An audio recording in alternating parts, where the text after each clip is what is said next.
Heard the story of D.L. Moody, Dwight L. Moody, who was an evangelist in the 1800s.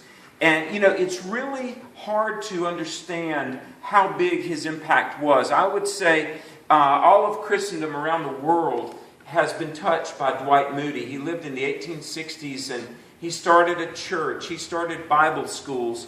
He was only, from the time of his conversion to the time that he died, only about 27 years. And yet, missionaries from his school were on every continent.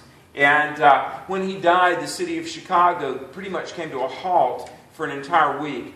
But there was a defining moment in his life. And maybe many of you were at that defining moment. He was in a park. He was sitting on a bench and he was thinking to himself, the world has yet to see what God could do through somebody fully surrendered.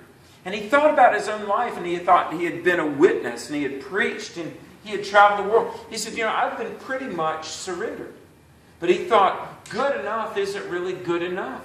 And he got on his knees, he got really emotional, he was crying, but he didn't care who was watching. And he thought, the world has yet to see what God could do through somebody completely surrendered. And he got on his knees, and he said, by God's grace, I want to be that man.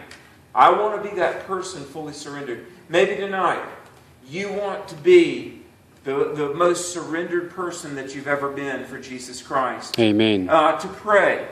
To maybe for the first time ever, to come to an altar and bow your knees and take the name of a lost person before Christ. Have you ever really by name prayed for someone who needs Jesus?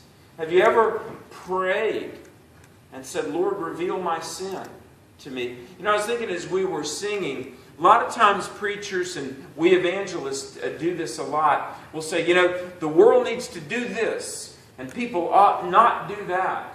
And there are these things that are bad, and there are that things that are bad. Do you know what would really fix everything?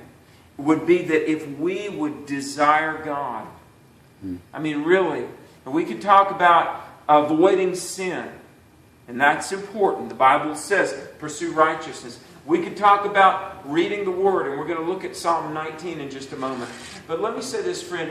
It would fix everything if people in this world, starting certainly with the church, would really desire Jesus.